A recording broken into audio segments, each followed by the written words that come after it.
오늘 아침 이 시간 이 자리에 오신 여러분들을 주님의 이름으로 환영합니다. 여러분은 지금 어떤 기준으로 인생의 길을 선택하고 계십니까? 성공입니까? 안정입니까? 아니면 하나님의 시선입니까? 오늘 우리가 함께 나눌 말씀은 민수기 22장 31절에서부터 40절에 나오는 발람의 이야기입니다. 흔히 발람을 하나님의 선지자라고 하는데 엄밀히 말하면 그는 참된 선지자가 아니라 이방의 주술사였습니다. 그저 하나님의 뜻하신 바를 이루기 위한 도구로 쓰였던 자로 여러분들이 생각하시면 됩니다. 이 발람이란 이름의 뜻 자체도 백성을 멸망하게 하는 자란 그런 의미를 히브리어로 지니고 있습니다. 그의 이름이 말하듯 민수기 31장 16절을 보면 그는 결국 이스라엘 백성이 우상 숭배와 음행에 빠지도록 계략을 제안하고, 또 요한계시록 2장 14절에서도 교회를 미혹하는 자로 등장합니다. 이는 그가 하나님께 사용된 경험이 있음에도 참된 하나님의 사람이 아니었음을 보여줍니다.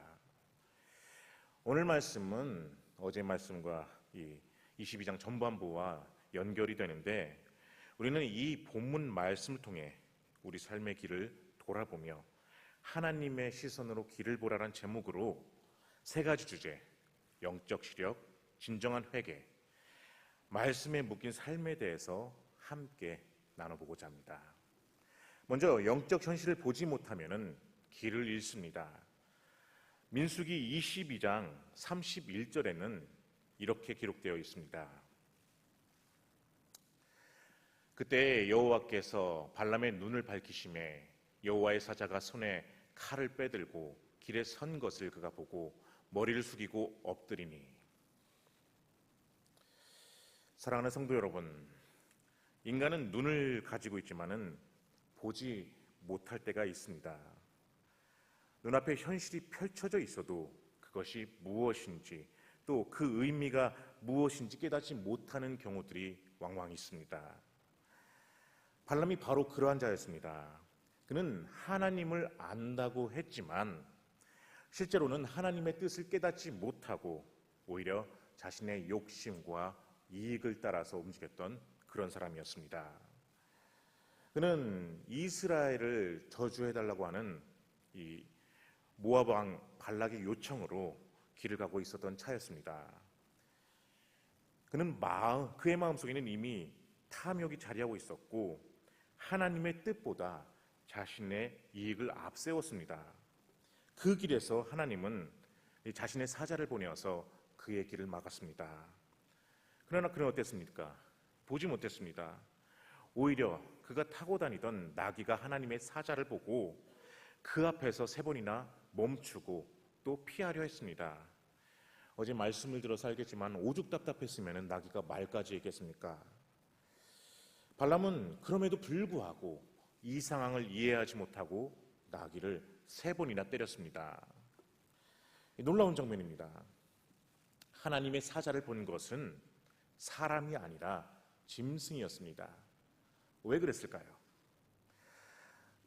인간의 눈은 열려 있어도 마음이 닫히면은 하나님의 뜻을 볼 수 없기 때문입니다.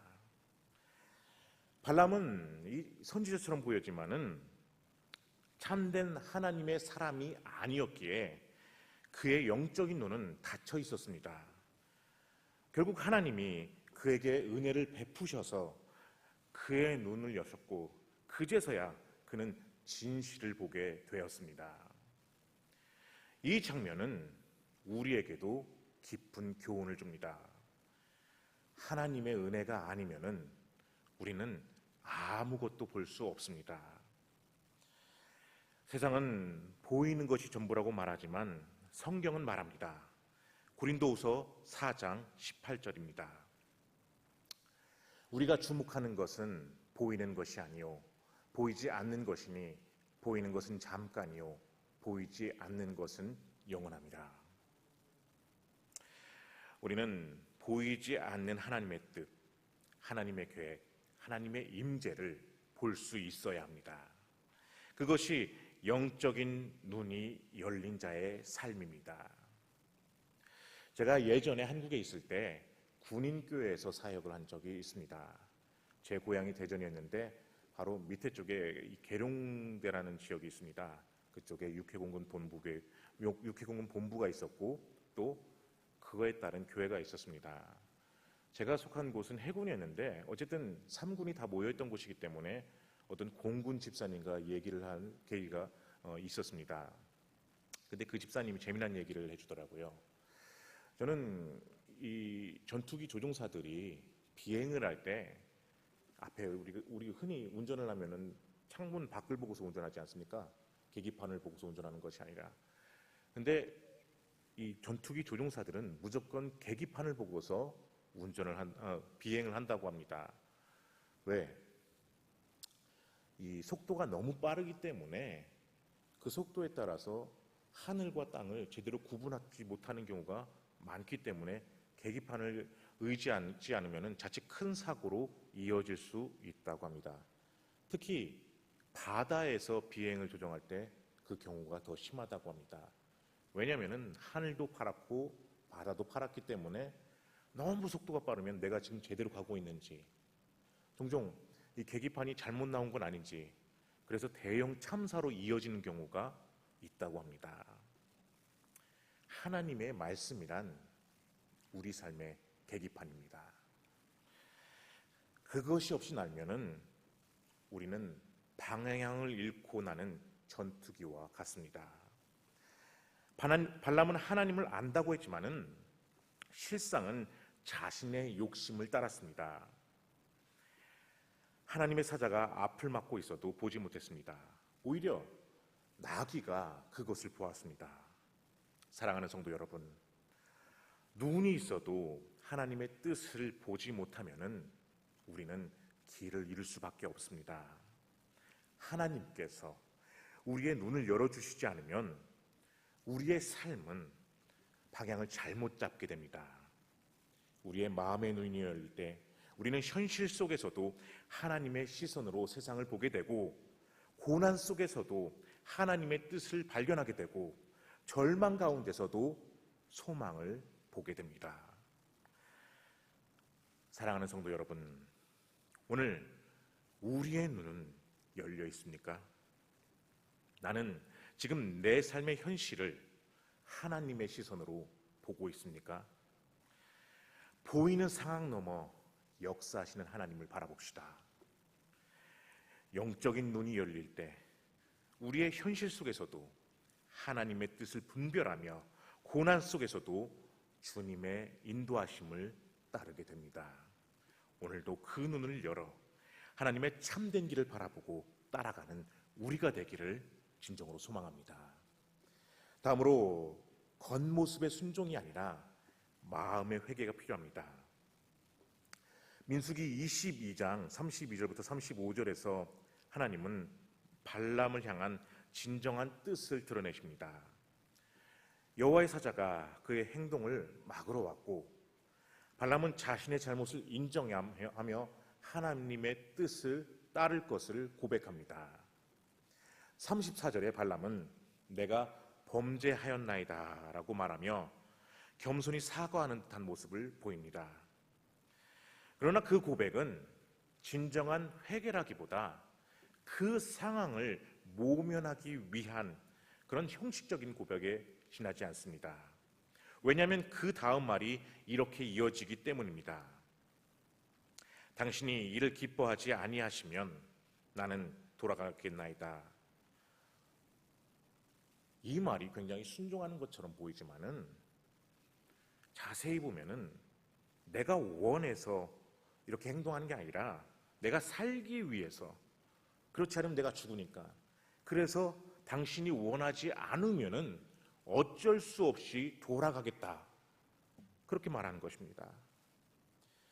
그는 여전히 이 중심을 돌이키지 않은 채 겉으로만 하나님의 뜻에 맞추려 했습니다. 35절에 하나님은 그에게 이렇게 말합니다. 여호와의 사자가 발람에게 이르되 그 사람들과 함께 가라. 내가 내게 이르는 말만 말할지니라. 발람이 발락의 고관들과 함께 가니라. 그들과 함께 가라. 그러나 내가 내게 이르는 말만 할지니라. 고 말씀하시지만 이는 단순한 허용이 아니라 하나님의 뜻이 아닌 길을 끝까지 고집하는 자에게 주시는 무서운 경고입니다. 사랑하는 성도 여러분, 진정한 순종은 단순한 행동의 변화가 아니라 마음의 변화로부터 시작됩니다. 하나님은 우리의 외적인 행위보다 중심을 먼저 보십니다. 사무엘상 16장 7절에서 하나님은 분명히 말씀하십니다. 여호와께서 사무엘에게 이르시되 그의 용모와 키를 보지 말라. 내가 이미 그를 버렸노라. 내가 보는 것은 사람과 같지 아니하니 사람은 외모를 보거니와 나 여호와는 중심을 보느니라 하시더라. 사람은 외모를 보지만 우리 하나님은 중심을 본다. 네. 겉모습으로서는 신앙생활을 잘하고 있는 것 같지만은 우리의 마음은 자칫 잘못하면은 하나님과 멀어질 수 있습니다. 여러분들은 여러분들이 진정 추구하고자 또 하고자 하는 것이 있을 때에 그 순간 하나님께 물어보고 또 결정하면서 그렇게 나가고 있습니까? 또는 하나님께서 그렇게 나가라고 할 때에 예라고 대답하면서 여러분들은 그 행위를 하고 있습니까? 저는 결혼을 좀 늦게 해서 아직 어린 4살짜리 아이가 하나 있습니다. 참 눈에 넣어도 안 아픈 그런 아이죠. 근데 이 아이가 장난감을 막 갖고 놀면은 그래도 이 장난감을 치우는 훈련을 시키기 위해서 제 아내가 어느 정도 시간이 지나면은 이제 그만 장난감을 정리하라고 그렇게 말합니다. 그럼 제 아이가 네라고 대답합니다. 근데 그 다음 행동이 제가 유심히 봤을 때 그게 문제입니다. 답은 하지만은 여전히 그냥 자기 하고 싶은 대로 계속 갖고 놀고 그렇습니다. 처음에는 아직 어리니까 그게 굉장히 귀여워 보이더라고요. 근데 그게 한 번, 두 번, 세 번 그렇게 하니까 어느 순간 야 이거 이대로 두면 안 되겠다라는 그런 생각이 들더라고요. 하나님 앞에서도 우리가 자주 그런 모습이 아닌지는 한번 살펴봐야 됩니다. 네. 우리는 예배 때 아멘이라고 답합니다. 우리 담임 목사님 얼마나 설교를 잘하십니까? 저도 주일 말씀 들을 때마다 참 감격이 되고 도전이 되는 경우가 많습니다. 그래서 참 마음속으로 물론 소리를 내서 아멘이라고 해야 되지만은 다짐할 때가 많습니다. 우리 성도님들도 마찬가지로 아멘하고 답하지 않습니까? 근데 여러분들 삶을 보십시오. 얼마나 내 삶에 그 말씀을 적용하고 있는지, 또 그렇게 실천하며 살고 있는지. 또 찬양을 하면서는 막 눈물을 흘리면서 주님의 뜻대로 살겠습니다 이렇게 고백합니다. 근데 실제 삶에서는 여전히 내 뜻대로, 내 계획대로 살아가는 경우가 얼마나 많습니까? 이것이 바로 형식적인 순종과 중심의 회개 사이의 차이입니다. 회개는 단순히 눈물을 흘리는 감정의 표현이 아니라 진정한 회개는 삶의 방향을 완전히 바꾸는 그러한 결단입니다. 예수님을 향해 발걸음을 돌리는 실제적인 변화이며 하나님 중심의 삶을 다시 시작하는 것이 바로 회개입니다. 사랑하는 성도 여러분, 지금 우리는 어떤 방향을 향해 걷고 있습니까? 혹시 발람처럼 하나님의 이름을 입에 올리면서도 여전히 내 욕심으로 살아가고 있는 것은 아닙니까? 하나님은 오늘 우리에게도 묻고 있습니다. 너의 중심은 나를 향해 있느냐?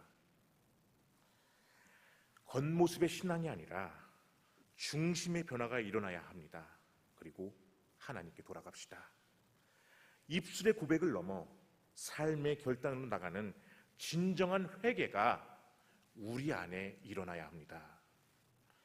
오늘 이 시간 진정한 순종의 마음으로 주님 앞에 나가는 우리가 됩시다. 그 고백이 진실할 때 하나님은 우리의 길을 새롭게 열어주시고 더 크게 확장시켜 주실 것입니다. 끝으로 하나님의 말씀에만 묶인 삶을 살아야 합니다. 민수기 22장 36절부터 40절에서 우리는 발람과 발락 사이에 흥미로운 대화를 보게 됩니다. 발락은 모압 왕으로서 막강한 부와 권세를 가진 그런 사람이었습니다. 그는 이스라엘을 저주하게 하려고 발람을 정중하게 그리고 강력한 유혹으로 부릅니다. 말씀 37절입니다. 발락은 발람에게 이르되 내가 특별히 사람을 보내어 그대를 부르지 아니하였느냐? 그대가 어찌 내게 오지 아니하였느냐? 내가 어찌 그대를 높여 존귀하게 하지 못하겠느냐? 이 말은 겉으로는 굉장히 존중하는 것처럼 보이지만은 사실 강요와 유혹이었습니다. 나는 당신에게 충분한 보상을 해줄 수 있는 사람이다. 당신이 나를 따르기만 하면 높여주겠다. 너에게 필요한 모든 것을 주겠다. 이 말은 오늘날 세상이 교회와 성도에게 주는 메시지이기도 합니다. 신앙도 좋지만은 현실을 봐라. 하나님 말씀도 좋지만 눈앞에 생기는 기회와 이익을 놓치면은 안 되지 않냐? 그러한 세상의 유혹입니다. 하지만 발람은 이 유혹 앞에서 이렇게 말합니다. 말씀 38절입니다. 내가 오기는 하였으나 무엇을 말할 능력이 있으리이까? 하나님이 내 입에 주시는 말씀, 그것을 말할 뿐이다. 그는 지금 모압 왕 앞에서 자신에게 큰 보상을 줄 수 있는 권력자 앞에서 자신의 한계를 인정하고 하나님의 말씀에만 묶이겠다고 선언한 것입니다. 참된 선지자도 아닌 발람이 이렇게 고백하는데 우리는 어떤 고백을 하고 있습니까? 나는 내 뜻이나 욕망을 말하지 않겠다. 오직 하나님이 주시는 말씀만 말하겠다. 이것이 바로 하나님의 사람의 자세이며 모습입니다. 세상의 유혹보다 하나님의 말씀을 더 귀히 여기는 삶, 어떤 대가가 따르더라도 말씀에 순종하며 살아가는 자세입니다. 한 대사가 대통령의 지시를 받아서 외국에 파견되었다고 칩시다. 그는 어떤 회의에서 이제 말할 발언권이 있었었는데 자신이 대통령에게 받은 지시 외에는 아무것도 말하지 않았습니다.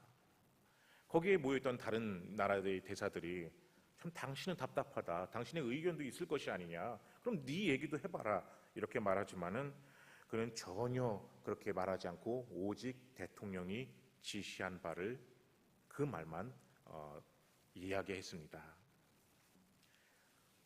이것이 참 유연성이 없어 보일 수도 있을지 모르지만 융통성이 없어 보일 수 있을지 모르지만은 이 대통령을 따르는 부하 장관이나 대사라면 당연히 그렇게 해야 합니다. 그것이 바로 충성된 사람의 모습입니다. 왜? 그는 자신이 누구를 대표하는지 정확히 알아야 하기 때문입니다. 우리 역시 마찬가지입니다. 우리가 어떤 사람인지 또 누구의 뜻에 따라 사는 사람인지를 분명히 알고 그것에 따라 행동해야 합니다. 우리는 하나님 나라를 대표하는 자들입니다. 우리는 하나님의 말씀 외에는 더하지도 빼지도 않아야 합니다. 즉 상황이 어떻든지 하나님의 말씀은 반드시 선포되어야 하며 하나님의 사람은 그 말씀에 묶인 자로 살아야 합니다. 사랑하는 성도 여러분, 오늘 우리의 입은 무엇에 묶여 있습니까? 우리는 하나님의 말씀에 붙들려 살아가고 있습니까? 아니면 사람들의 기대, 세상의 기준 또는 내 욕심에 묶여서 행동하고 있지는 않습니까? 하나님의 말씀에 묶인 사람이 세상에서 진정 자유한 사람입니다. 왜냐하면 그는 더 이상 사람들의 인정이나 유익을 쫓지 않기 때문입니다. 그는 오직 하나님의 뜻을 따라 살고 그 말씀이 그의 삶의 기준이 되기 때문입니다. 그 삶이야말로 진정한 자유이며 진정한 복된 인생입니다. 오늘도 하나님은 우리에게 말씀하십니다. 내가 내 말을 너의 입에 두었노라. 우리의 입술이, 우리의 삶이 오직 하나님의 말씀에 묶여있는 삶이 되기를 소망합니다. 세상의 눈치가 아니라 하나님의 뜻에 민감한 그런 우리가 됩시다. 세상의 소리에 흔들리는 것이 아니라 하나님의 말씀을 들고 담대히 선포하는, 또 그렇게 살아가는 주의 자녀가 됩시다. 그 말씀에 묶인 삶이 결국 영원한 생명과 존귀에 이르게 될 것입니다. 이제 말씀을 맺겠습니다. 눈이 열리고 마음이 돌이키며 말씀에 묶이는 삶. 사랑하는 성도 여러분, 우리는 지금 민수기 22장의 말씀을 통해 한 사람 발람의 여정을 따라가며 세 가지 중요한 신앙적 교훈을 얻었습니다. 첫째, 영적 현실을 보지 못하면 길을 잃습니다. 둘째, 겉모습의 순종이 아니라 마음의 회개가 필요합니다. 셋째, 하나님의 말씀에만 묶인 삶을 살아야 합니다. 이제 우리는 선택의 기로에 서 있습니다.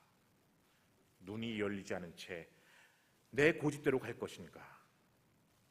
입술로는 순종하지만 순종하면서도 마음은 멀어져 있을 것인가? 아니면 눈이 열리고 마음을 돌이켜 말씀에만 묶여 사는 복된 삶을 살 것인가? 오늘 이 말씀 앞에서 우리의 눈이 다시 열리고 마음을 돌이켜 말씀에 묶인 삶으로 회복하는 은혜가 저와 여러분의 있기를 주님의 이름으로 축원합니다. 기도하겠습니다. 사랑의 주님 아버지, 오직 우리가 주님의 바른 길을 따라 살길 원합니다. 주님, 우리의 눈을 뜨게 하여 주시옵소서. 또 진정한 회개로서 다른 어떤 것들을 바라보지 않고 오직 주님이 원하시는 방향대로 그것이 나의 기쁨으로 살길 원합니다. 우리의 마음을 붙잡아 주시옵소서. 그 가운데 하나님께서 임하시는 은혜와 축복이 지금 이 자리에 있는 우리 성도님들의 삶 가운데 넘치길 원합니다. 주님 동행하여 주시옵소서. 이 아침 이 새벽 누구보다 간절히 주님을 사모하며 또한 주님께 간구하기 위해서 모인 주님의 자녀들을 기억하여 주시옵소서. 이 시간 기도할 때에 그 모든 기도가 주님 앞에 상달되게 하여 주시옵고 주님의 뜻대로 이루어지게 하여 주시옵소서. 오늘 하루를 주님께 맡기길 원하오며 감사하신 우리 주님 예수님의 이름으로 기도합니다. 아멘.